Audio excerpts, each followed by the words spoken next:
शेतकरी मेळावा में आए हुए सभी सम्माननीय नागरिक बंधुओं, आज के सत्र के अध्यक्ष महोदय और मेरे भाई सरीखे श्री रवि कुमार राणा जी, आज के इस कार्यक्रम में मेरे ही तरह उपस्थित एक और प्रमुख वक्ता श्री चंद्रकांत वानखेड़े जी, और आज के सत्र में आने वाले एक और प्रमुख वक्ता श्री हुस्नीचंद सांवला जी। मैं बहुत आभारी हूँ आयोजन समिति का, जिन्होंने मुझे यहाँ आमंत्रित किया और गेट करार पेटेंट का विषय हमारे शेतकरी समाज को कितना धोखादायक है उसके बारे में बात करने का मौका दिया। मैं सबसे पहले भाई श्री रवि राणा का बहुत आभारी हूँ, जिनके विशेष आग्रह पर मैं आपके बीच में हरिद्वार से आ सका, और उन्हीं के साथ डॉक्टर चौधरी का बहुत आभारी हूँ कि उन्होंने बार बार फोन करके मुझे यहाँ आने के लिए प्रेरित किया। डॉक्टर चौधरी और श्री रवि कुमार राणा जी, दोनों के विशेष आग्रह और प्रेम भरे निमंत्रण पर मैं आपके बीच आ सका। अपने भारत देश की सरकार ने सन 1995 में एक गेट करार नाम की अंतर्राष्ट्रीय संधि की। 1995 में भारत सरकार ने जो गेट करार नाम की संधि की वो 1 जनवरी को हुई, और 1 जनवरी 1995 से ये संधि संपूर्ण भारत देश में लागू हुई। इस संधि को भारत सरकार ने जब किया था, उस समय हमारे देश के प्रधानमंत्री थे श्री पीवी नरसिम्हा राव, और हमारे देश के वित्त मंत्री थे डॉक्टर मनमोहन सिंह। इस समय संधि को लगे हुए, स्थापित हुए, चालू हुए करीब 13 वर्ष हो गया, और 13 वर्ष के बाद ये संधि आज जहां तक पहुंची है, तो भारत में प्रधानमंत्री हैं डॉक्टर मनमोहन सिंह और पीवी नरसिम्हा राव स्वर्गवासी हो चुके हैं। जब ये संधि हमारी सरकार ने की थी, गेट करार की, तो हमारे देश की संसद में हमारी सरकार ने कुछ माहिती दी थी, और उसमें से एक माहिती ये थी कि ये जो संधि हो रही है गेट करार की, इससे हमारे शेतकरी समाज को बहुत फायदा होगा। हमारे देश के वर्तमान में जो वित्त मंत्री हैं और संधि के समय में जो वाणिज्य मंत्री थे, उनका नाम है श्री प्रणब मुखर्जी। तो प्रणब मुखर्जी ने संसद में 1 जनवरी को एक बयान दिया था और 1995 में, और ये कहा था कि इस संधि के लागू होने से भारत के शेतकरी समाज को बहुत लाभ होगा। इतना लाभ होगा कि हमारे शेतकरी समाज सभी श्रीमंत हो जाएगा। हमारी खेती के विषय में संधि के बारे में ये कहा गया था कि इस संधि को लागू करने से भारत की खेती का जो विकास दर है वो कम से कम 8 से 10% हो जाएगा। और एक माहिती दी गई थी वो ये कि ये संधि लागू होने से, गेट करार लागू होने से भारत के शेतकरी समाज को डॉलर बहुत ज़्यादा मिलेगा, विदेशी मुद्रा में उनकी आमदनी बहुत बढ़ जाएगी, और विदेशी मुद्रा हमारे भारतवासियों को, शेतकरी समाज को जास्ती मिलेगी, तो शेतकरी समाज की गरीबी सब खत्म हो जाएगी। ऐसे करके इस संधि के बारे में और भी बहुत माहिती दी गई थी। भारत का विदेशी व्यापार बढ़ेगा, और भारत का विदेशी व्यापार बढ़ के कम से कम 200 अरब डॉलर को क्रॉस कर जाएगा। विदेशी मुद्रा भंडार बहुत बढ़ जाएगा। भारत एक श्रीमंत और औद्योगिक देश हो जाएगा। संपूर्ण दुनिया में भारत की जय जयकार हो जाएगी। ऐसी बहुत सारी माहिती देकर ये संधि हमारी सरकार ने की थी।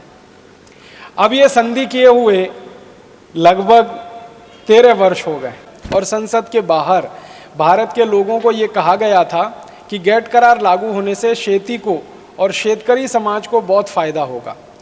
खेती का जो विकास दर है वो 8 से 10% हो जाएगा, और शेतकरी समाज श्रीमंत हो जाएगा। और हमारे देश के शेतकरी समाज द्वारा जो उत्पन्न खेती की वस्तुएं हैं उनको बाज़ार में बहुत अच्छा भाव मिलेगा, और अंतर्राष्ट्रीय बाज़ार पेट हमारे लिए खुल जाएगा। हमारा जो भी खेती का उत्पन्न खराब हो जाता है हर वर्ष, वो पूरे दुनिया के बाज़ार में बिकने लगेगा। ऐसी सारी अच्छी अच्छी बातें करके गेट करार को हमारी सरकार ने सही किया था। अब गेट करार सही हुए लगभग 13 वर्ष हो गए हैं।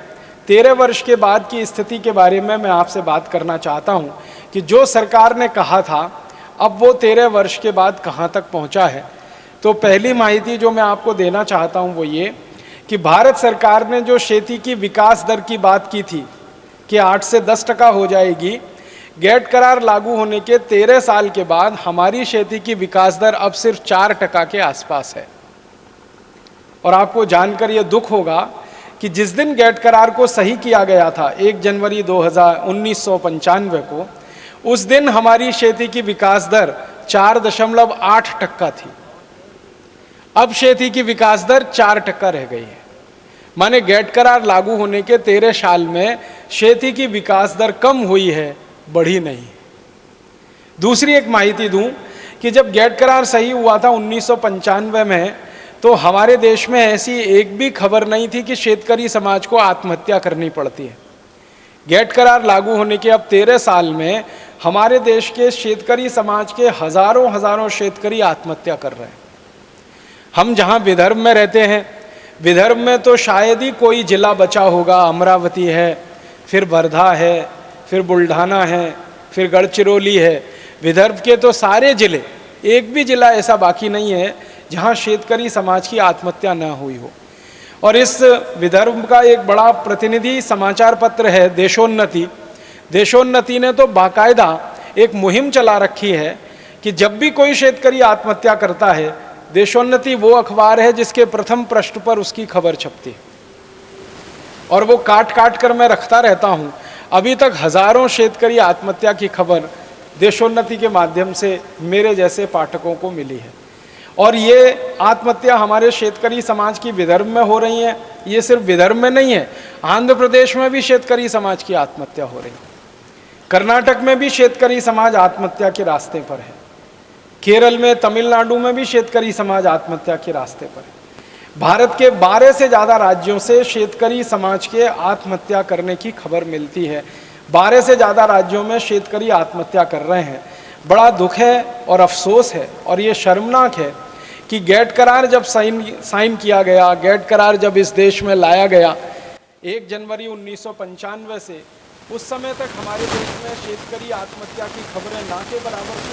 अब गेट करार लागू होने के 13 साल में शेतकरी समाज की आत्महत्या हजारों की संख्या में हो रही हैं। और आपको शायद याद होगा, एक बार तो शेतकरी समाज की आत्महत्या के प्रश्न पर परेशान होकर हमारे देश के प्रधानमंत्री को विदर्भ की यात्रा करनी पड़ी थी और सेवाग्राम में आकर 2 दिन रुकना पड़ा था शेतकरी समाज के प्रश्नों को समझने के लिए। संसद में इतनी बार हंगामा हो चुका है शेतकरी आत्महत्या के सवाल पर। तो गेट करार लागू होने से शेतकरी समाज की आत्महत्या बढ़ी। गेट करार लागू होने से हमारे शेतकरी समाज का जो विकास दर है, खेती का विकास दर है, वो कम हुआ। 4.8% से अब 4% पे आ गया है। और अगले 1 साल का हमारे लोगों का अनुमान है, अर्थशास्त्रियों का, खेती की विकास दर अब 3% के आसपास 2009 के समाप्त होने तक हो जाएगी। उसके बाद हमारे देश की सरकार ने एक सर्वे कराया है जिसकी मैं माहिती आपके बीच में रखना चाहता हूँ।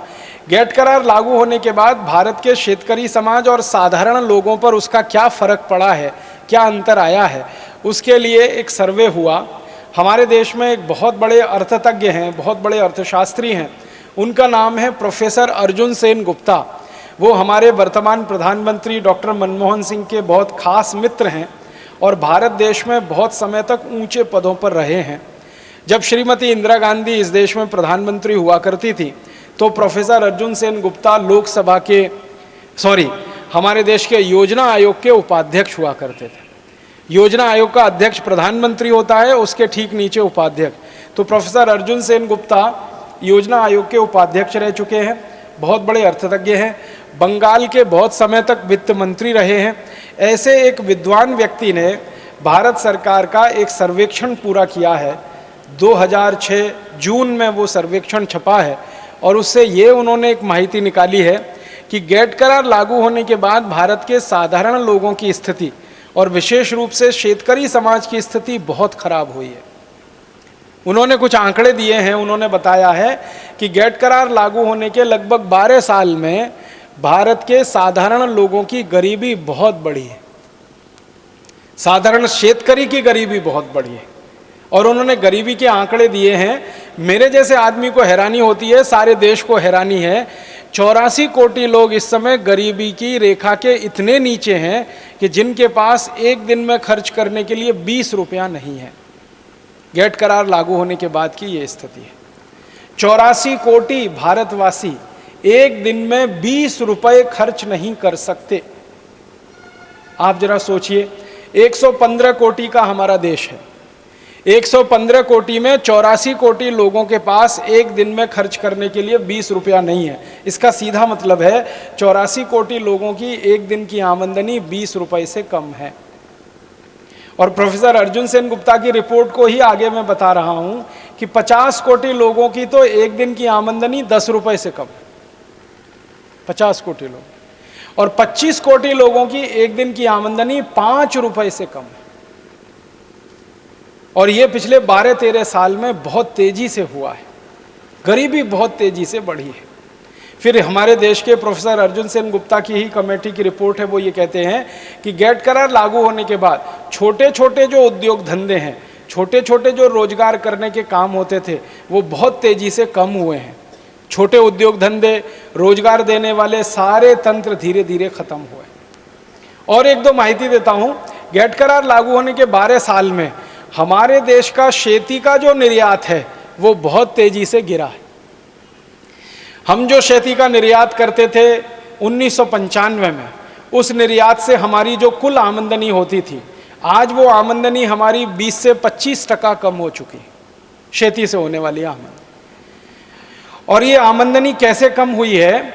1995 में जब ये गेट करार लागू हुआ था तब $1 36 रुपए का था। अब गेट करार लागू हुए लगभग 12-13 साल हो गया, अब $1 लगभग 50 रुपए के बराबर है। तो हमारा मतलब क्या हुआ कि पहले हम शेती का कोई भी वस्तु 36 रुपए का बेचें तो हमें $1 की इनकम होती थी। अब 2009 में शेती की 50 रुपए की वस्तु बेचते हैं तब $1 की इनकम होती है। माने वस्तु हमारी जाती जाती है, डॉलर हमारे पास उतना ही आता है जो 1995 में आता था।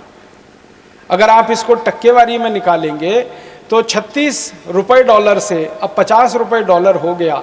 लगभग डॉलर की पोजीशन में 25 से 30% की गिरावट आई है। और यही गिरावट हमारे खेती से होने वाली आमदनी में भी आई है।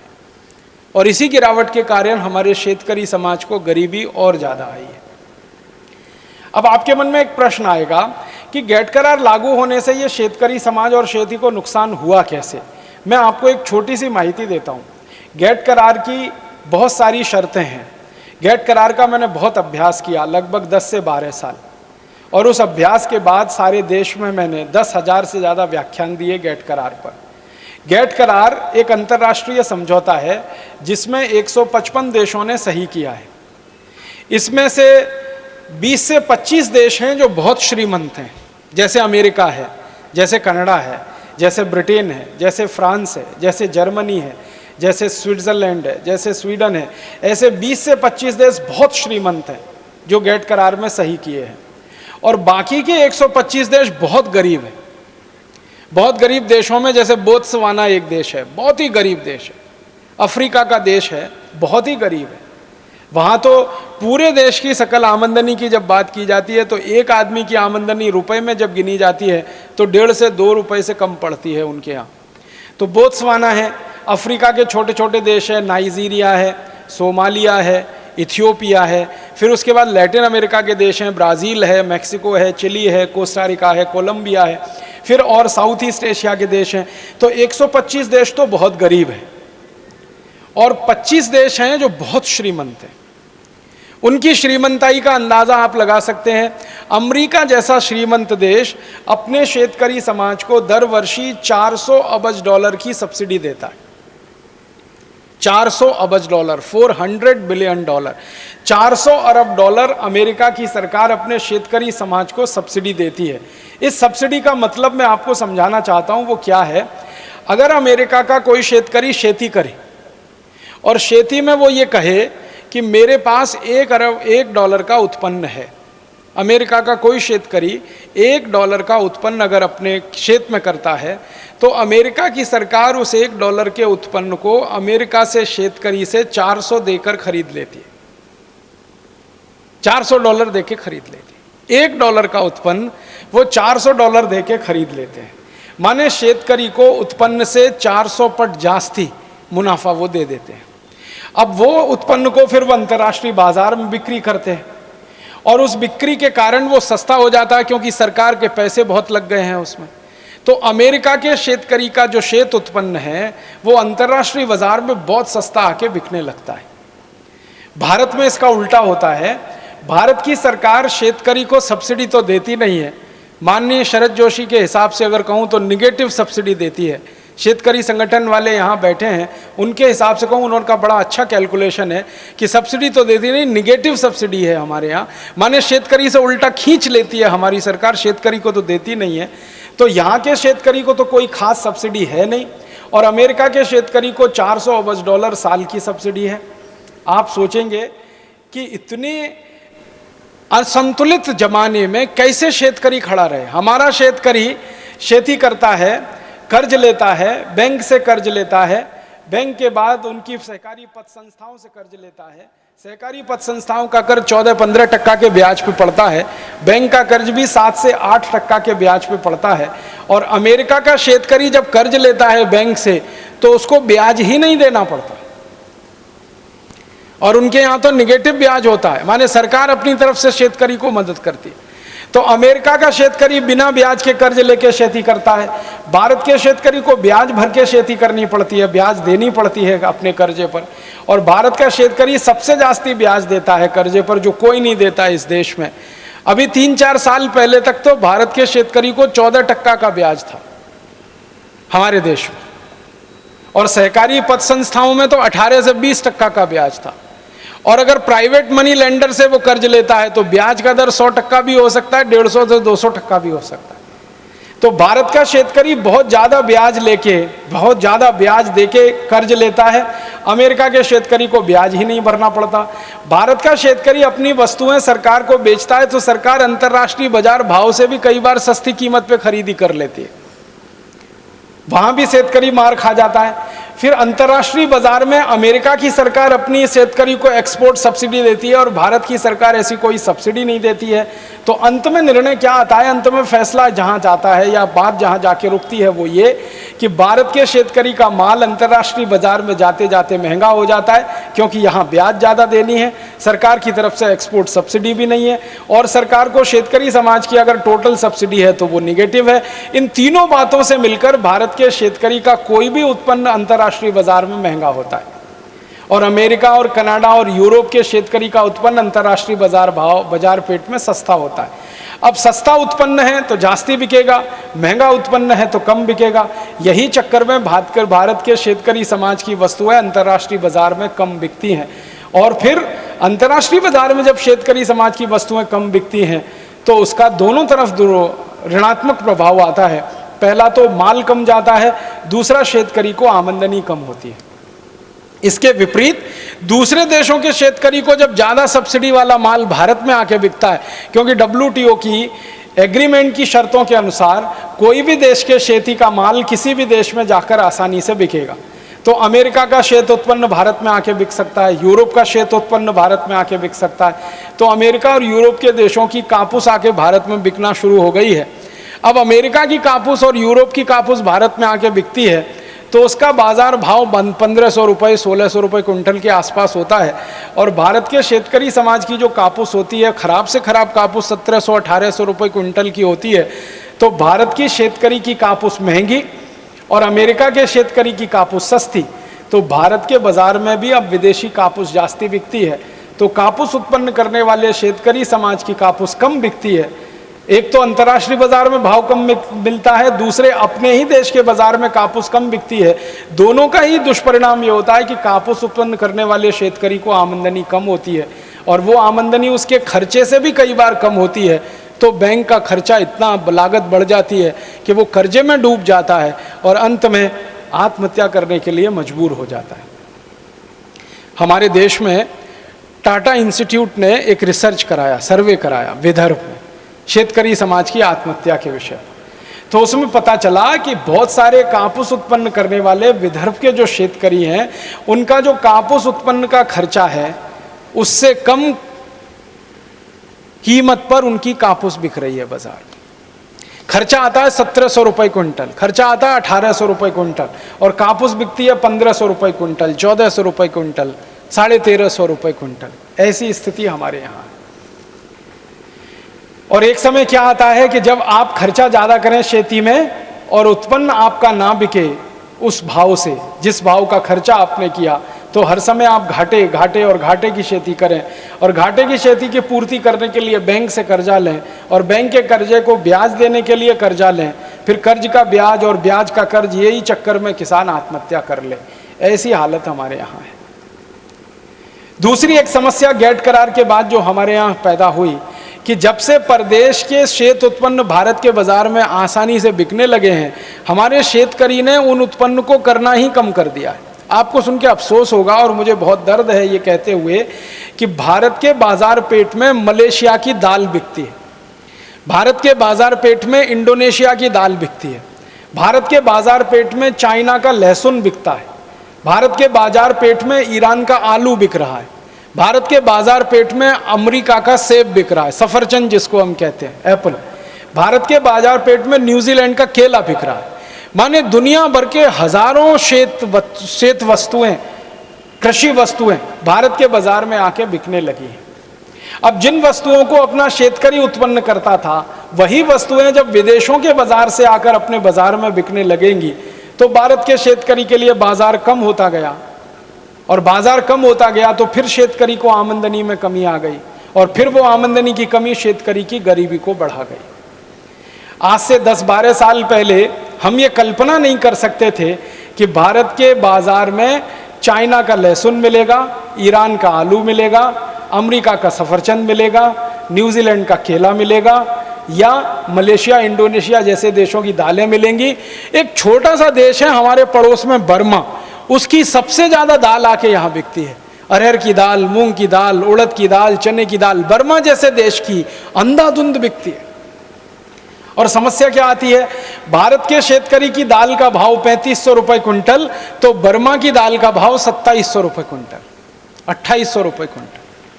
अब 3500 रुपये क्विंटल भारत के शेतकरी की दाल, 2700 रुपये क्विंटल बर्मा की दाल, तो हमारे देश के जो व्यापारी हैं उनको मुनाफा जास्ती चाहिए, तो वो क्या करते हैं, बर्मा की दाल खरीदते हैं, अंधाधुंध बेचते हैं।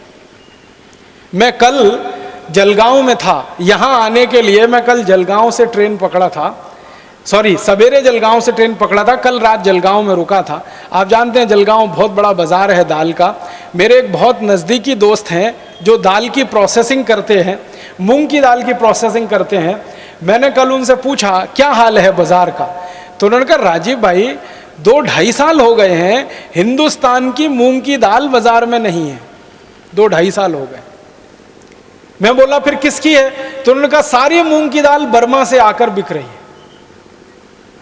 तो मैं बोला 2.5-3 साल पहले क्या होता था, तो वो बोल रहे थे कि 2.5-3 साल पहले उत्तर प्रदेश की दाल आती थी यहाँ पर बिकने के लिए, बिहार की दाल आती थी यहाँ पर बिकने के लिए, बंगाल की दालें आती थी बिकने के लिए, उत्तराखंड की दालें आती थी बिकने के लिए। 2.5-3 साल से दालें ही नहीं नजर आ रही हैं, हिंदुस्तान की सारी बर्मा की दाल आती है बिकने के लिए। तो मैंने उनसे पूछा कि अगर बर्मा की दाल आ रही है बिकने के लिए जलगांव में, तो फिर जलगांव में बाकी भारतवासियों की दाल नहीं बिक रही, तो उनकी दाल का क्या हुआ, वो कहीं दूसरी जगह बेच रहे हैं? तो उन्होंने कहा बेच नहीं रहे हैं, दाल पैदा करना ही बंद कर दिया है उन्होंने।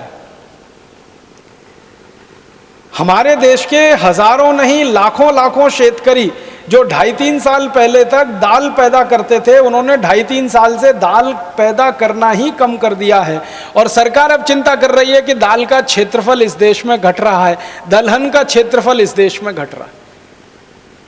अब शेतकरी कहते हैं हम क्या करें, हमारी दाल को भाव नहीं है, विदेशी दाल 2700 रुपये क्विंटल में व्यापारी खरीद लेता, हमारी कौन खरीदेगा 3500 रुपये क्विंटल में, तो वो कहते हैं भाव नहीं है, तो दाल पैदा करना कम कर दिया। इसी तरह की स्थिति तिलहन के क्षेत्र में है। तिलहन हिंदुस्तान के शेत बाजार में इस समय सबसे ज्यादा विदेशी तेल बिक रहा है। आप सभी जानते हैं कि एक मलेशिया नाम का छोटा सा देश है, उस देश का एक तेल है जिसका नाम है पामोलिन तेल। वो पामोलिन तेल सबसे ज्यादा भारत के बाजार में है, सबसे ज्यादा। 1-2 टन नहीं, लाखों टन में है, करोड़ों टन में है पामोलिन तेल, जो भारत के शेत बाजार में आ गया। अब पामोलिन तेल आके बिकने लगा। अब पामोलिन तेल का भाव भारत में आके पड़ता है 20 से 22 रुपए लीटर, और शेतकरी समाज जो उत्पन्न करके तेल देता है वो है 40 रुपए लीटर। अब भारत का शेतकरी सरसों का तेल करे 40 रुपए लीटर, नारियल का तेल करे 60 रुपए लीटर, तिलहन का तेल पैदा करे 90 रुपए लीटर, तो भारत में 40, 60 और 90 रुपए लीटर के आसपास तेल का भाव है। और विदेशी पाम तेल मिलता है 20 से 22 रुपए लीटर। तो सारे भारतवासी जो तेल बनाने वाले उद्योगपति हैं वो सब पामोलिन तेल धड़ल्ले से लाखों लाखों टन में इंपोर्ट कर रहे हैं और उस पामोलिन तेल को भेड़सेड़ करके मिलावट करके आपको बेच रहे हैं। आप बाजार से डिब्बाबंद जितना भी तेल लाके खाते हैं वो सब पाम तेल है। और आपको सुनकर हैरानी होगी, 4-5 साल पहले तक इस देश में ऐसा कानून था कि पाम तेल किसी भी दूसरे तेल में मिला के नहीं बेचा जा सकता। गेट करार और WTO के दबाव में अब कानून ऐसा है कि पाम तेल किसी भी तेल में मिला के बेचा जा सकता है। अब पाम तेल आ गया, वो वेजिटेबल ऑयल के साथ मिला के बेचा जा रहा है।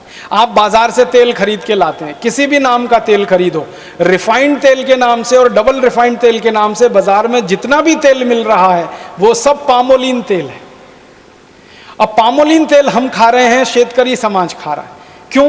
क्योंकि शेतकरी समाज जो तिलहन पैदा करके बेचता था, शेतकरी समाज जो सरसों का तेल पैदा करके देता था या नारियल का तेल, उसको भाव नहीं है तो उन्होंने तिलहन पैदा करना कम कर दिया है। तो भारत में तिलहन का क्षेत्रफल भी लगातार घटता चला जा रहा है। दालें पैदा करना कम कर दिया, तिलहन पैदा करना कम कर दिया, तेल का उत्पन्न इस देश में कम हो गया, तो विदेशों से पाम तेल आकर बिकने लगा। अब वो पाम तेल के दो दुष्परिणाम हैं। एक तो जो शेतकरी नारियल करते थे, जो शेतकरी तिल पैदा करते थे, जो शेतकरी सरसों पैदा करते थे, उनको नुकसान। दूसरा नुकसान देश के खाने वाले लोगों को, जो पाम तेल खाएगा, मैं आपको स्टाम्प पेपर पे लिख के देता हूं, तुरंत हार्ट अटैक से मर जाएगा। क्योंकि पाम तेल के बारे में सारी दुनिया के जो रिसर्च हुए हैं वो ये बताते हैं, और ये डॉक्टर चौधरी के लिए मैं कहता हूं कि पाम तेल में सबसे ज्यादा ट्रांस फैट्स हैं, सबसे ज्यादा। और ट्रांस फैट्स वो फैट्स हैं जो कभी भी बॉडी में डिसॉल्व नहीं होते, किसी भी टेम्परेचर पर डिसॉल्व नहीं होते। और ट्रांस फैट्स जब बॉडी में डिसॉल्व नहीं होते तो वो फैट बढ़ता जाता है, बढ़ता जाता है, बढ़ता जाता है। और आपने सुना होगा कि जब फैट जरूरत से ज्यादा बढ़ जाता है तभी हृदय घात आता है और आदमी मर जाता है। जब फैट जरूरत से ज्यादा बढ़ जाता है तभी ब्रेन हेमरेज होता है और आदमी पैरालिसिस का शिकार हो जाता है। जब ट्रांस फैट्स बहुत बढ़ जाते हैं शरीर में तभी शरीर में ऐसे भयंकर दुष्परिणाम होते हैं। डायबिटीज बढ़ती है, हाइपरटेंशन बढ़ता है जिसको बीपी आप कहते हैं, हार्ट अटैक आता है, ब्रेन हेमरेज हो जाता है। ऐसे खतरनाक रोग जिनमें शरीर का हमेशा के लिए भयंकर दुष्परिणाम हो जाए या हमारे शरीर का भयंकर नुकसान हो जाए, ऐसे रोग भी सारे के सारे पाम तेल के दुष्परिणाम ही हैं। पाम तेल दुनिया में कोई नहीं खाता भारत को छोड़कर। मलेशिया जिस देश से पाम तेल भारत में आता है WTO करार के बाद, वो मलेशिया खुद पाम तेल नहीं खाता। मलेशिया में पाम तेल का जास्ती से जास्ती उपयोग होता है उद्योग धंधों में, लेकिन वो पाम तेल गेट करार के बाद भारत में भयंकर पैमाने पर बेचा जा रहा है। तेल का बाजार पूरी तरह से अब विदेशियों के कब्जे में चला गया। तो एक तरफ अपना शेतकरी नुकसान पाता है, दूसरी तरफ लोगों को भी तकलीफ आती है। और इसी तरह गेट करार की एक खतरनाक शर्त ने हमारे देश को एक और बड़े खतरे में डाल दिया। हमारे देश में पहले एक कानून था कि जो बीज होता है, सीड्स जो होता है, वो सीड्स पर किसी का पेटेंट नहीं हो सकता, क्योंकि भारत में ऐसी मान्यता रही है कि ये जो बीज है वो भगवान की देन है, प्रकृति की देन है, ईश्वर ने बनाया, परमपिता परमात्मा ने बनाया, इसको आदमी ने नहीं बनाया। तो इसलिए ये माना जाता है कि बीज जो होता है, सीड्स जो होते हैं, वो परमपिता परमात्मा की देन है, ईश्वर की देन है, उस पर मनुष्य का अधिकार नहीं है, इसलिए वो पेटेंट के दायरे के बाहर है, उनको पेटेंटेबल नहीं माना जाता इस देश में। अब गेट करार ने शर्त बदल दी। गेट करार की शर्त ये हो गई है कि सभी बीज अब पेटेंट के दायरे में आ गए हैं। पहले हमारे यहाँ बीज होते थे डिस्कवरीज, डॉक्टर साहब, चौधरी साहब, पहले बीज होते थे सब डिस्कवरीज। अब पेटेंटेबिलिटी की दायरे में आने के बाद बीजों को सरकार ने इन्वेंशंस जैसा मानना शुरू कर दिया है। और खतरनाक स्थिति यह बना दी है कि डिस्कवरीज और inventions both are patentable in our country now. On the basis of this GATT agreement. ये गेट करार के आधार पर अब डिस्कवरीज भी पेटेंटेबल हैं, इन्वेंशंस भी पेटेंटेबल हैं। तो सीड और बीज जो पहले पेटेंट के दायरे के बाहर थे, अब वो पेटेंट के दायरे में आ गए। जब बीज पर पेटेंट नहीं होता और बीज पर पेटेंट होता है, उसमें फर्क क्या होता है, मैं एक उदाहरण से समझाता हूं। पेटेंट का माने होता है पूरा अधिकार उत्पादन करने का, बेचने का और मुनाफा कमाने का। मैं आपको एक उदाहरण से समझाता हूं। मेरे हाथ में एक पेन है। अगर मैं ये कहता हूं कि ये पेन पर मेरा पेटेंट है, इसका मतलब ये है कि इस पेन को मैं ही बनाऊंगा और मैं ही बेचूंगा और मैं ही मुनाफा कमाऊंगा। दूसरी कोई कंपनी इस पेन को ना बना सकती है, ना बेच सकती है, ना मुनाफा कमा सकती है। अगर मैं ये कहता हूं कि इस पेन पर मेरा पेटेंट नहीं है और किसी का भी पेटेंट नहीं है, तो इसका मतलब यह है कि इस पेन को कोई भी कंपनी बनाएगी, कोई भी कंपनी बेचेगी, कोई भी कंपनी मुनाफा कमाएगी। अगर इस पेन पर पेटेंट नहीं है तो इस पेन को बनाने वाली हजारों कंपनी होंगी, और अगर इस पेन पर पेटेंट है तो इसको बनाने वाली एक ही कंपनी होगी। अब अगर हजारों कंपनी ये पेन बनाती है तो आप सोचो, उन हजारों कंपनियों में आपस में प्रतियोगिता होती है, कंपटीशन होता है, तो ये पेन सस्ते से सस्ता मिलेगा। लेकिन कोई एक कंपनी अगर ये पेन बनाती है तो उसकी अकेले की मोनोपोली है, अकेले का एकाधिकार है, तो वो जितने चाहे उतने रुपए में बेचेगी और जितना चाहेगी उतना मुनाफा इस पेन पर वो कंपनी कमाएगी। अब हमारे यहाँ बीज के क्षेत्र में ऐसा हो गया। पहले ऐसा होता था कि हमारे शेतकरी समाज बीज बनाते थे और बीज से बीज हमारे यहाँ हजारों साल से बनता चला आया। हमारे यहाँ परंपरा ऐसी रही है कि एक बार हमने खेती की, खेती में बियारण डाला, उस बियारण से उत्पन्न आया, उस उत्पन्न में से थोड़ा बियारण हमने अगले साल की खेती के लिए रख लिया, फिर उसको बियारण के रूप में डाला, फिर उत्पन्न आया, फिर तीसरे साल के लिए हमने बियारण उसमें से निकाल लिया, फिर चौथे साल के लिए। इस तरह से बियारण, बीज से बीज बनता था। इसको सीड मल्टीप्लिकेशन कहा जाता है और ये भारत में हजारों साल पुराना है। इससे खेती के हजारों बीज विकसित हुए हैं। आपको सुन के हैरानी होगी, भारत दुनिया में अकेला देश है जहां की खेती में 1,50,000 से ज्यादा चावल के बियारण रहे। 1,50,000 बीज चावल के, सीड्स 1,50,000 है। गेहूं के हजारों किस्म इस देश में रहे, कापूस के सैकड़ों किस्म इस देश में रहे, ऊस के सैकड़ों किस्म इस देश में रहे। तो बीज में विविधता बहुत रही है और उस विविधता के आधार पर ये बीज बनते रहे और भारत में बिकते रहे। अब हमारे यहाँ क्या हो गया, गेट करार की शर्त के बाद पेटेंट का दायरा आ गया बीज में। अब व्यवस्था ऐसी हो गई है कि कोई एक कंपनी बीज बनाएगी, जितने साल उसका पेटेंट बीज पर रहेगा दूसरी कोई कंपनी वो बीज नहीं बनाएगी। एक ही कंपनी का बीज है जो आपको खरीदना पड़ेगा और उपयोग करना पड़ेगा। परिणाम क्या हुआ, अमेरिका की बड़ी बड़ी बीज कंपनियां आ गई। एक अमेरिका की कंपनी आ गई, उसका नाम है पायनियर। दूसरी अमेरिका की कंपनी आ गई, उसका नाम है सीजेंटा। तीसरी अमेरिका की कंपनी आ गई एली लिली। चौथी एक यूरोप की कंपनी आ गई यूनिलीवर। ऐसी 20 बड़ी बड़ी मल्टीनेशनल कंपनी बीज के क्षेत्र में आ गई और उन्होंने भारत के शेतकरी समाज के विकसित किए हुए बीज को अमेरिका और यूरोप में पेटेंट करवाना शुरू कर दिया और उस पेटेंट के आधार पर भारत में धंधा शुरू कर दिया।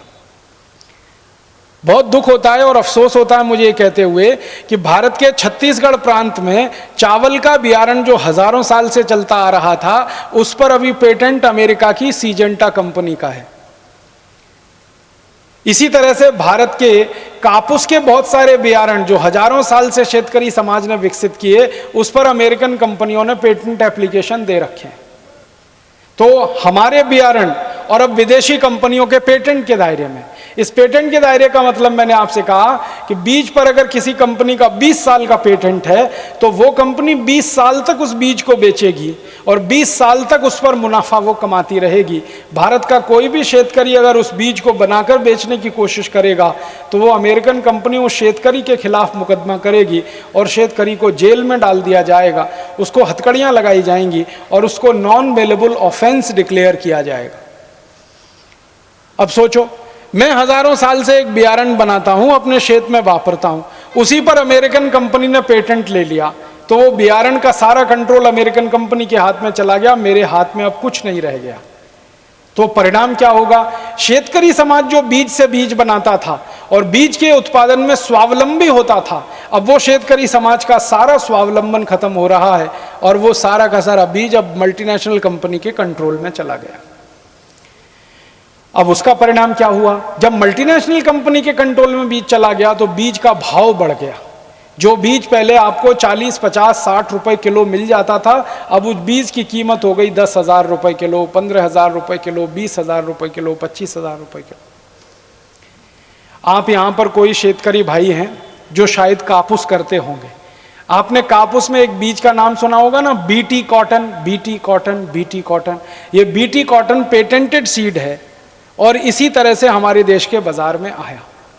परिणाम क्या हुआ कि जो सामान्य रूप से कॉटन का बीज हमें मिलता था, अभी वो 10 पट, 15 पट, 20 पट, 25 पट, 30 पट महंगा हो गया बीटी कॉटन के नाम। और अब ये जो मल्टीनेशनल बीज बेचते हैं बीटी कॉटन का, तो वो क्या कहते हैं, वो कहते हैं कि कॉटन के बीज में जंतु बहुत लगते हैं, कीट बहुत लगते हैं, हमने बीटी कॉटन ऐसा बीज बनाया जिसमें जंतु ही नहीं लगेगा, कीट ही नहीं लगेगा। मतलब उस बीज को इतना जहरीला कर दिया कि उसमें कोई जंतु और कीट नहीं आएगा। और वो जहरीला बीज जब आप खेत में डालेंगे और खेत में से उसका कॉटन उत्पन्न होगा और गलती से आपकी गाय और भैंस उस खेत में चली गई तो वो तुरंत वहीं बैठ जाएगी और 2-3 दिन के बाद वो वहीं मर जाएगी, उठकर नहीं आ सकती। मैं संपूर्ण भारत देश में प्रवास करता हूं। पिछले साल में हरियाणा और पंजाब में 1 महीने के प्रवास पे था। तो हरियाणा में और पंजाब में मैंने 2 जिले देखे, एक जालंधर जिला देखा पंजाब में और हरियाणा में पानीपत। जालंधर जिले के सैकड़ों गांवों में जहां बीटी कॉटन किसानों ने लगाया, वो किसान मुझे अपना खेत दिखाने के लिए ले गए। तो उन किसानों ने मुझे परीक्षण करके बताया। एक खेत में मैं खड़ा था, जालंधर से 30 किलोमीटर दूर एक गांव में। एक शेतकरी आया, उसने कहा देखो ये कितना जहरीला बीज है बीटी कॉटन का। फसल खड़ी हुई थी, उस खेत में उसने मार मार के जबरदस्ती से एक भैंस को अंदर डाल दिया खेत में। वो जा नहीं रही थी लेकिन धक्का दे दे के डाल दिया। थोड़ी देर के बाद वो भैंस चलते चलते बैठ गई। फिर वो मुझे भैंस के पास लेके गया। भैंस को बैठने के बाद मैंने देखा उसकी गर्दन टेढ़ी हो गई। गर्दन टेढ़ी हो गई तो उसने, अब शेतकरी ने कहा अब ये उठेगी नहीं यहाँ से। मैंने कहा क्यों? उसने कहा अब ये गई। हम रात को उसके घर में जाके सो गए, सवेरे आके देखा तो भैंस बिल्कुल बेहोश पड़ी थी और दूसरे दिन आके देखा तो वो भैंस मरी हुई थी। वो शेतकरी ने कहा कि मेरे गांव में सैकड़ों भैंसें ऐसे मरी हैं, बीटी कॉटन के खेत में भैंस घुस गई, जिंदा वापस नहीं लौटी। बीटी कॉटन के खेत में अगर कोई गाय घुस गई, जिंदा वापस नहीं लौटी। बकरी घुस गई, जिंदा वापस नहीं लौटी। इतना खतरनाक, इतना जहरीला बीज ये बीटी कॉटन के नाम पर सारे देश में भेजा गया। शेतकरी को ये उल्लू बनाया, मूर्ख बनाया कि इससे उत्पन्न जास्ती मिलेगा। लेकिन शेतकरी को ये नहीं बताया कि जो उत्पन्न जास्ती मिलेगा वो जास्ती खर्चे के बाद मिलेगा। पहले कॉटन उत्पन्न करने का जो खर्चा आता था, उससे खर्चा अब 2 पट और 3 पट हो गया। तो खर्चा आपका 2 पट और 3 पट करा दिया। फिर उसके बाद उत्पन्न थोड़ा जास्ती मिला तो आप उस तरह से घाटे में ही रहे, कोई फायदा नहीं हुआ उसमें। और जो शेतकरी ने बीटी कॉटन लगाया आंध्र प्रदेश में, पंजाब में, हरियाणा में, पश्चिमी उत्तर प्रदेश में, गुजरात में, वो सब शेतकरी अभी रो रहे हैं और परेशान हो रहे हैं। एक तो उनके जानवर बीमार हो रहे हैं, दूसरा उनके खेत की मिट्टी पहले से ज़्यादा तकलीफ हो गई है। मराठी का एक शब्द इस्तेमाल करूं तो मिट्टी नापीक होना शुरू हो गई है। ये WTO के खतरे हैं और धोखे हैं हमारे देश में। अब कोई भी मल्टीनेशनल कंपनी आएगी, कोई भी बीज लाएगी। अब एक अमेरिकन कंपनी आ रही है, वो बीटी कॉटन की तरह से बीटी ब्रिंजल लेके आ रही है। बीटी बैंगन, बैंगन को बीटी बना दिया। अब वो बैंगन बाजार में आएगा, आप शेतकरी अपने गांव में खेत में उसे लगाएंगे, माटी आपकी नापीक होगी और वो बैंगन आपने गलती से खा लिया भाजी पाले के रूप में, सब्जी के रूप में, तो आपका शरीर भी नापीक हो जाए।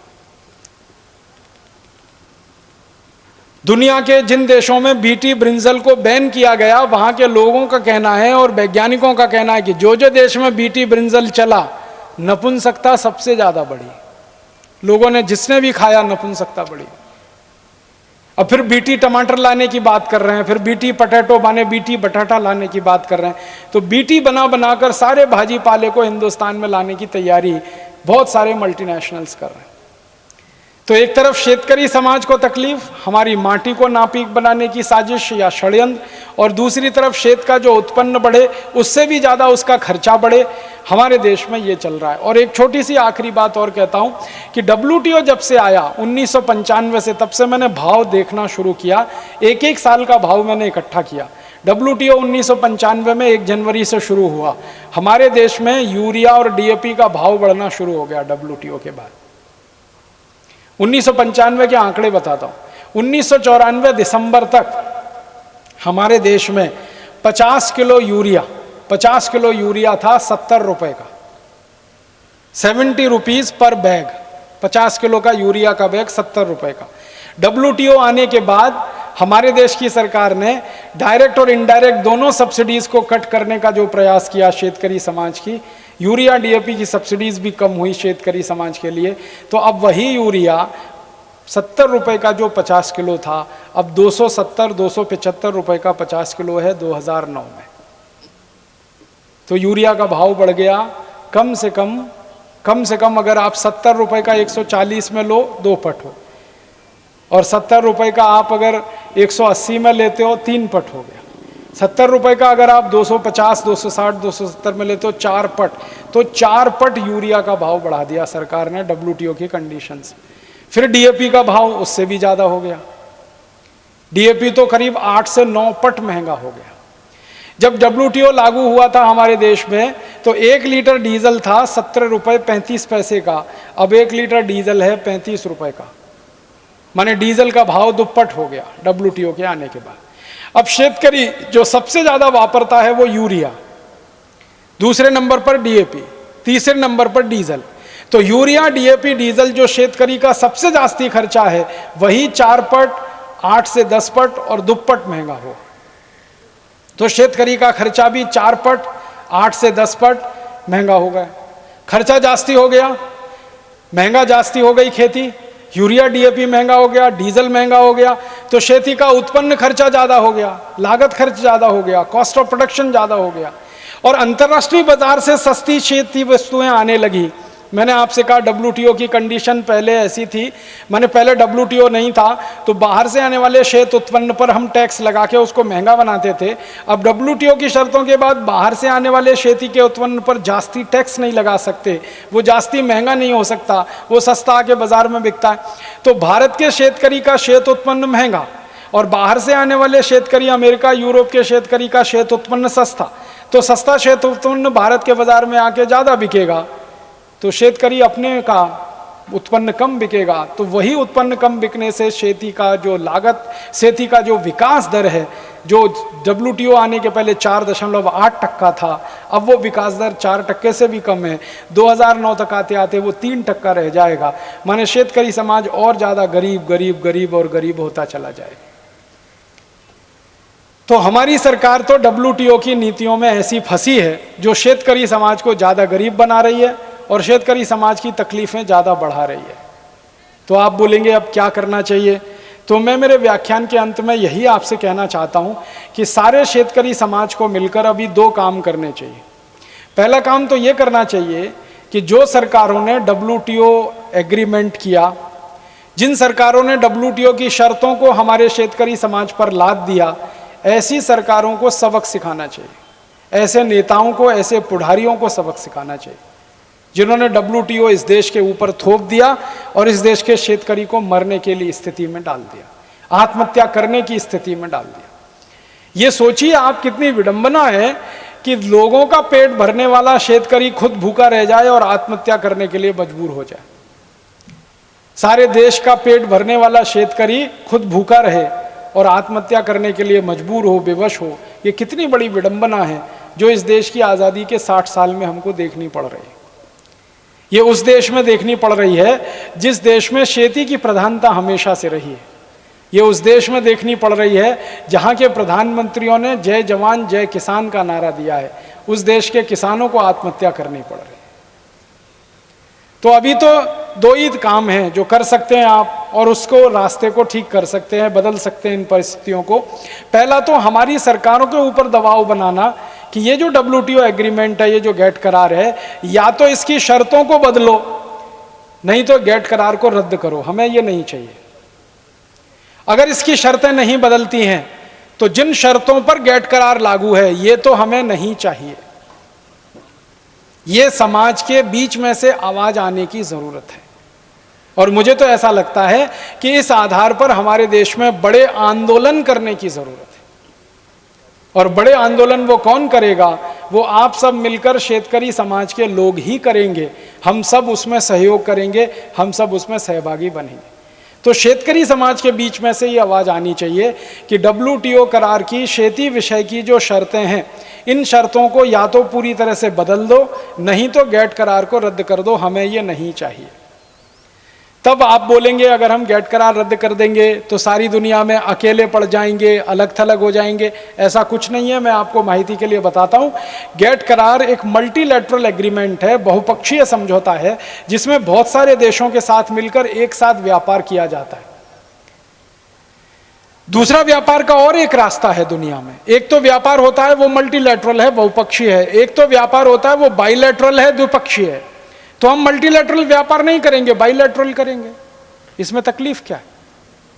और हमारा बाइलैटरल व्यापार मल्टीलैटरल से ज्यादा अच्छा होगा। द्विपक्षीय समझौते करेंगे, एक एक देश के साथ समझौते करके व्यापार करेंगे। कैसे होगा?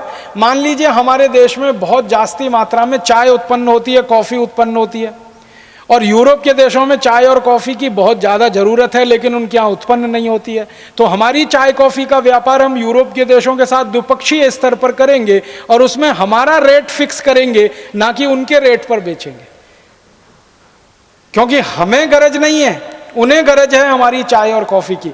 अगर यूरोप के देशों को भारत की चाय कॉफी पीने को नहीं मिलेगी तो वो मर जाएंगे, क्योंकि ठंडी इतनी ज़्यादा है उस देश में कि उनका ब्लड प्रेशर इतना लो हो जाता है और उसमें मृत्यु की संभावना सबसे तीव्र हो जाती है। इसी तरह से और एक उदाहरण देता हूं। तिलहन हमारे देश में सबसे अच्छी क्वालिटी का है पूरी दुनिया में। इतना अच्छा तिल जो भारत में होता है कहीं नहीं होता। और सारे अरब देशों में तिल का तेल खाने की परंपरा है।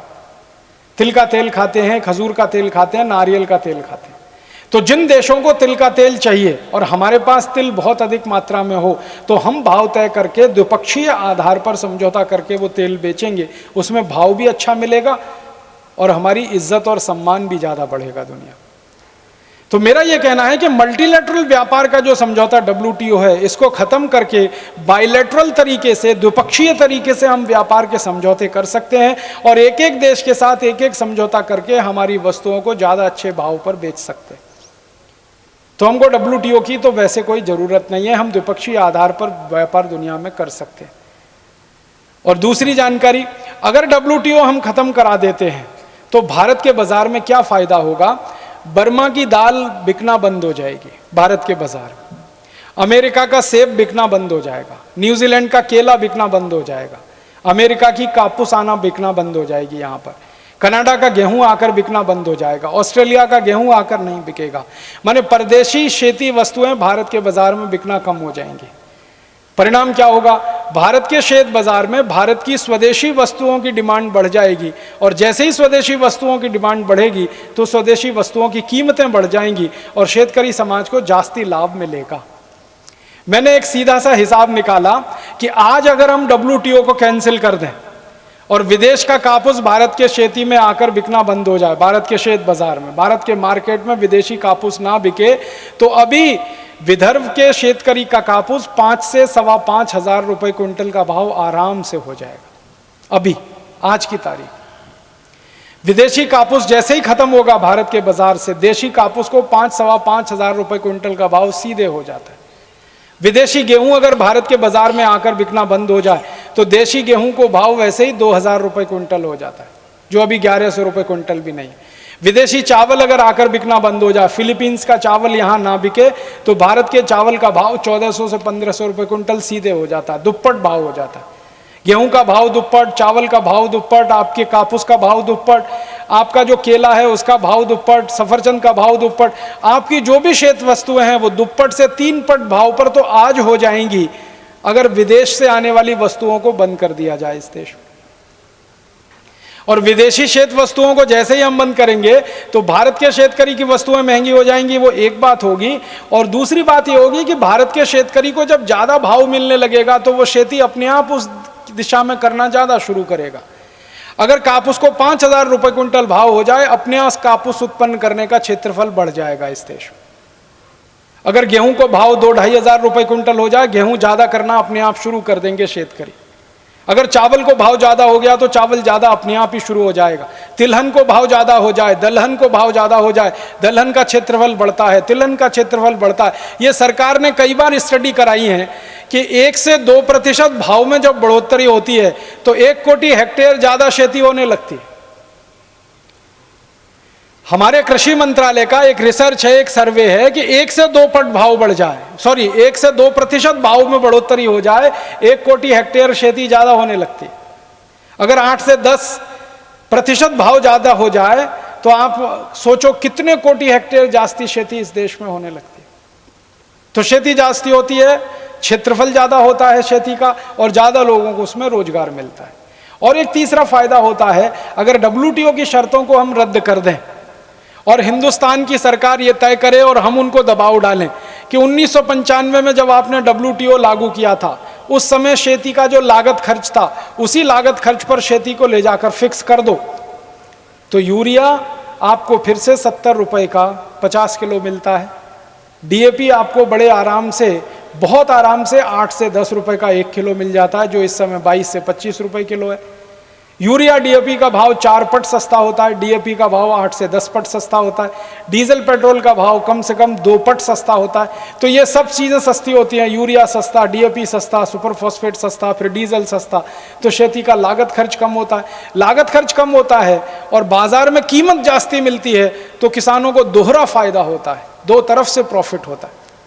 एक तो बढ़े हुए कीमत पर माल बेचना, वो एक फायदा, और दूसरा लागत और खर्च लगातार कम हो जाना, दूसरा फायदा। और हमारे देश में और सारी दुनिया में ये माना जाता है कि खर्चा जितना कम होता है आमदनी उतनी ही बढ़ती जाती है। शेतकरी समाज का खर्चा जितना कम होगा आमदनी उतनी ही बढ़ती जाएगी। तो WTO करार को रद्द करने से इतने सारे फायदे हमारे शेतकरी समाज को होते हैं।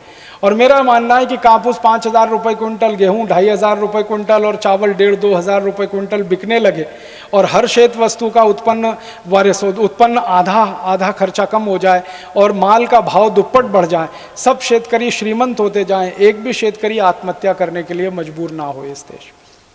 ये एक तरीका है। दूसरा एक तरीका है कि अगर WTO कैंसिल नहीं होता, भारत सरकार उसको लागू रखती है और भारत सरकार कहती है कि हम तो इसको कैंसिल नहीं करेंगे, तब आप शेतकरी समाज मिलकर एक फैसला करो कि हम ऐसे पुढ़ारियों को संसद में और विधानसभा में चुनकर भेजेंगे जो इस WTO को कैंसिल करने की बात करेंगे। जो पुढ़ारी, जो नेता WTO की खिलाफत नहीं करते, जो WTO को रद्द करने की बात नहीं करते, उन सब पुढ़ारियों को इस बार के चुनाव में सबक सिखाएंगे। आप एक ही बात तय कर लो, उसके बाद सब ठीक हो जाएगा इस देश में। आप जानते हैं हमारे देश में 64 कोटि वोट हैं, 64 कोटि मतदान करने वाले नागरिक हैं। अब 64 कोटि मतदान करने वाले नागरिकों में 80% नागरिक शेतकरी समाज के हैं, 80%।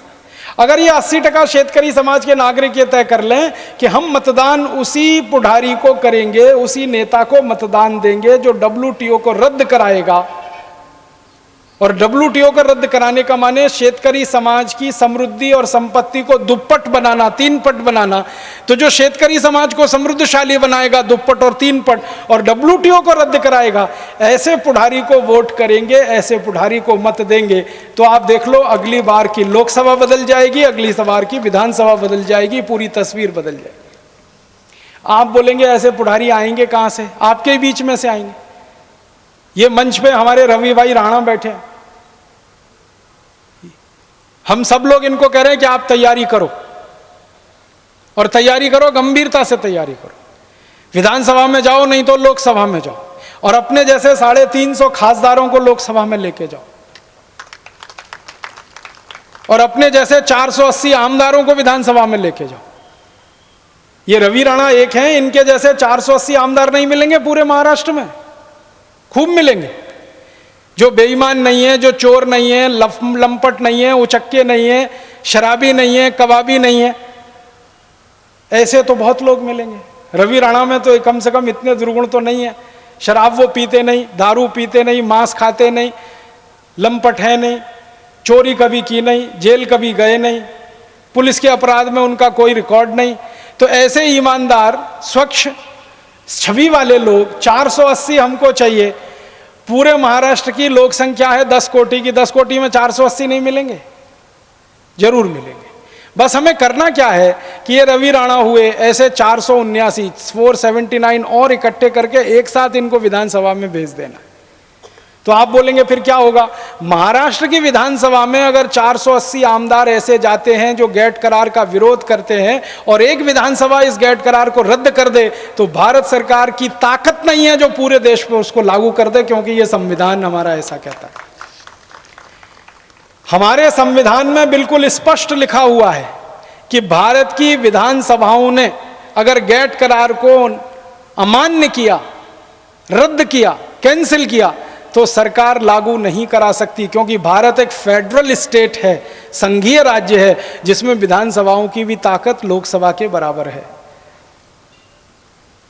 तो अभी तो लोकसभा का चुनाव आ रहा है 2 महीने के बाद, तो 2 महीने के बाद लोकसभा का चुनाव आएगा और आपके मतदार संघ से जो भी व्यक्ति खासदार है उसको आप सीधे सवाल पूछोगे, देखो भाई 13 साल से ये गैट करार हमारे देश में आया, आपने गैट करार को रद्द करने के लिए पिछले 13 साल में क्या किया और आने वाले 5 साल में आप क्या करेंगे, तभी हमारा वोट आपको मिलेगा।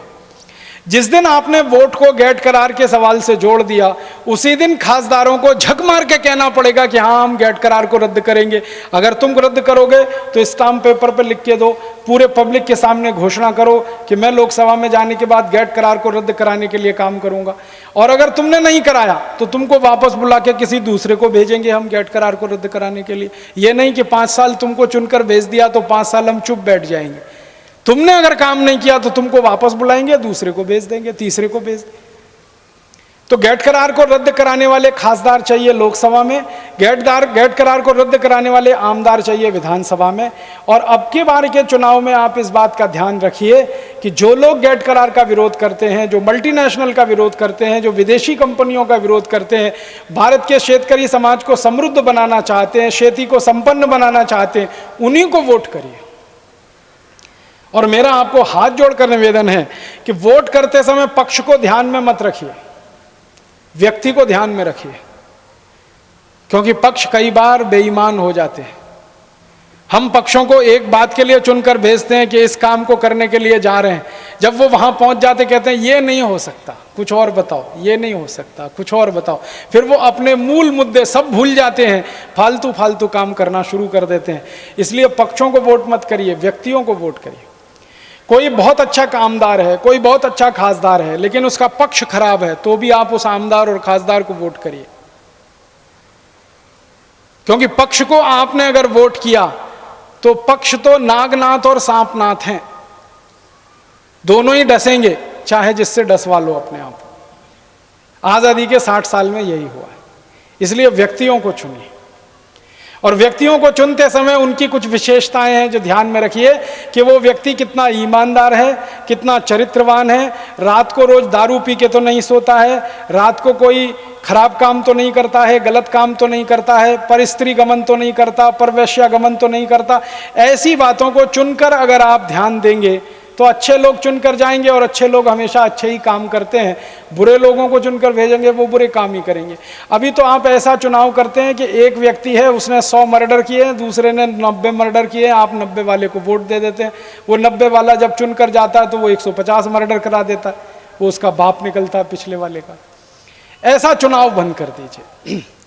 और स्वामी रामदेव जी ने अभी भारत स्वाभिमान करके अभियान शुरू किया है, उसका तो ये मुद्दा है, ईमानदार, चरित्रवान, पारदर्शी, साहसी, पराक्रमी।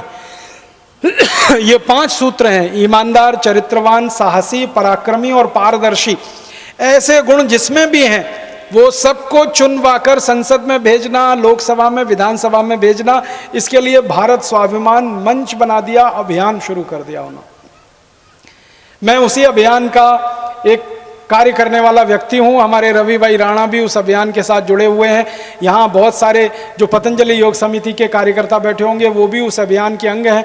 तो इस अभियान को लेकर 2 साल स्वामी रामदेव जी और मैं भारत के 600 जिलों का प्रवास करने जा रहे हैं और 600 जिलों का प्रवास करके हर जगह एक ही बात कहने जा रहे हैं कि आपके मतदान के समय ध्यान दीजिए, वोट देते समय ऐसे व्यक्तियों को जो विदेशी कंपनियों का बहिष्कार करते हों, गैट करार को रद्द कराने की बात करते हों, अंग्रेजों के ज़माने के बनाए हुए कानूनों को ख़त्म कराने की बात करते हों, ऐसे 15-20 मुद्दे तय हुए हैं, उसके आधार पर आप वोट करिए। और ये बात कहने के लिए स्वयं रामदेव जी जाने वाले हैं 600 जिलों में, मैं जाने वाला हूँ और ऐसे दूसरे भी साधु संत जाने वाले हैं 600 जिलों में। आपको सुनकर हैरानी होगी, श्री श्री रविशंकर जी, उनका पत्र आ गया कि हम आपके साथ इस पूरे अभियान में हैं। हमारे देश के महामंडलेश्वर बहुत बहुत बहुत पूजनीय सत्यमित्रानंद जी गिरी, वो परसों हमारे साथ थे हरिद्वार में, उनका पूरा आशीर्वाद है कि अगर ये काम के लिए आप निकलते हैं तो मैं भी आपके साथ। मुरारी बापू जी का संपूर्ण आशीर्वाद इस बात के लिए। 15 बड़े साधु संत जिनके एक एक कोटि से ज्यादा फॉलोअर हैं, 1 कोटि से ज्यादा जिनके फॉलोअर, ऐसे 15 संत एक साथ भारत के 600 जिलों का प्रवास शुरू करने जा रहे हैं अगले 2 साल। और ये प्रवास इसी बात के लिए है कि हमको गैट करार नहीं चाहिए, मल्टीनेशनल नहीं चाहिए, WTO नहीं चाहिए, विदेशीकरण जो हो रहा है इस देश का वो नहीं चाहिए, कर्जबाजारी जो बढ़ रही है शेतकरी समाज की और देश की वो नहीं चाहिए। तो इन सब बातों को लेकर जब साधु संत निकल रहे हैं समाज में, तो आप जान लीजिए परिवर्तन तो अब होगा इस देश में। क्योंकि जब भी भारत का सन्यासी और साधु निकला है तो उसने देश और समाज को बदला है। ये हमारा हजारों साल का इतिहास है, आप कभी भी उठा के देख सकते। साधु समाज, संत समाज जब भी निकला है, समाज उसके पीछे चला है। और हमारे यहाँ की राजनीतिक व्यवस्था तो हमेशा संत समाज के नीचे रही है। संत समाज ऊपर रहा है, राज्य व्यवस्था हमेशा उसके नीचे रही है। संत समाज के आशीर्वाद से हमारे यहाँ राजा काम करते रहे हैं। आपको मालूम है, भारत के महान महान राजा चंद्रगुप्त विक्रमादित्य, हर्षवर्धन, सम्राट अशोक, समुद्रगुप्त, ये जितने बड़े महान महान चक्रवर्ती सम्राट हुए, इन सब का नियम था कि दरबार में अगर कोई साधु आ गया तो ये राजा अपना सिंहासन छोड़ता था और साधु उस सिंहासन पर बैठता था। मतलब साधु के लिए, सन्यासी के लिए सिंहासन खाली है, राजा उसके चरणों में बैठता था। इसका मतलब यह है कि साधु समाज, संत समाज और धर्म सत्ता हमारी राज्य सत्ता को निर्देशित करती थी। तो जब तक भारत की धर्म सत्ता राज्य सत्ता को निर्देशित करती थी तब तक भारत सोने की चिड़िया था। चंद्रगुप्त विक्रमादित्य का समय देख लो, भारत सोने की चिड़िया था। समुद्रगुप्त का समय देख लो, भारत सोने की चिड़िया था। हर्षवर्धन का समय देख लो, भारत सोने की चिड़िया था। सम्राट अशोक का समय देख लो, भारत सोने की चिड़िया था। जब जब धर्म सत्ता ऊपर रही है, राज्य सत्ता नीचे रही है, भारत सोने की चिड़िया रहा। लेकिन जब विदेशियों का हमला हुआ और विदेशियों ने आकर यहाँ पर साम्राज्य स्थापित कर लिया तो धर्म सत्ता पीछे चली गई, राज्य सत्ता ऊपर आ गई। तब से भारत नीचे रसातल में गिरता ही जा रहा है, गिरता ही जा रहा है, गिरता ही जा रहा है, गिरता ही जा रहा है। और इतना गिर गया है कि अब उठने के लिए लोगों को भरोसा खत्म हो गया है कि ये देश फिर से उठ सकता है। गरीबी बढ़ी, व्यभिचार बढ़ा, पापाचार बढ़ा, अत्याचार बढ़ा, भ्रष्टाचार बढ़ा। जब से हमारा समाज पीछे हो गया, राज्य सत्ता आगे हो गई, धर्म सत्ता नीचे आ गई, राज्य सत्ता ऊपर हो गई, सारी गड़बड़ी हो गई। अब फिर से धर्म सत्ता आगे आ रही है। स्वामी रामदेव जी धर्म सत्ता के प्रतीक हैं। स्वामी सत्यमित्रानंद गिरी जी धर्म सत्ता के प्रतीक हैं। महामंडलेश्वर जितने इस देश में धर्म सत्ता के प्रतीक हैं। हमारे देश के जितने भी ऐसे महान महान, मुरारी बापू धर्म सत्ता के प्रतीक हैं, आसाराम बापू धर्म सत्ता के प्रतीक हैं। तो ये धर्म सत्ता के प्रतीक ऐसे बड़े साधु पुरुष सन्यासी सब एक साथ इकट्ठे हो रहे हैं। 3 अप्रैल को हरिद्वार में एक बड़ा सम्मेलन होने जा रहा है, उसमें घोषणा होने जा रही है। उस सम्मेलन के बाद ये घोषणा होगी और सारे देश में इन साधु संतों के प्रवास शुरू हो जाएंगे। अगले 2-3 वर्षों में आप देखेंगे नए नए लोग निकल कर आएंगे, नए नए पुढ़ारी निकल कर आएंगे, नए नए खासदार निकलेंगे, नए नए आमदार निकलेंगे, जो इन साधु संतों के आशीर्वाद से संसद और विधानसभाओं में जाएंगे और देश की व्यवस्था परिवर्तन करने का काम शुरू हो जाएगा। तो मैं आपको ये व्यवस्था परिवर्तन के काम के लिए निमंत्रण देने आया। आपको निवेदन करने आया कि आप भी इस अभियान में जुड़ जाइए, शामिल हो जाइए। भारत स्वाभिमान का जो अभियान शुरू हो रहा है, आप भी इसके सक्रिय सदस्य बन जाइए। इसके सदस्य बनने के लिए जो भी माहिती है वो आपको यहाँ पतंजलि योग समिति के लोग दे देंगे, रवि भाई राणा भी आपको माहिती दे देंगे। उसके माहिती पत्रक हैं, वो आप ले जाकर ध्यान से पढ़ लीजिए। माहिती पत्रक भरकर आप उनको जमा कर दीजिए। जमा करके आप भी हमारे साथ सदस्य हो जाएंगे। फिर आप भी इस जिम्मेदारी में आ जाएंगे और आप भी इस काम को आगे बढ़ाने के लिए हमारे साथ कंधे से कंधा मिलाकर इस लड़ाई को लड़ेंगे और इस लड़ाई को जीतेंगे।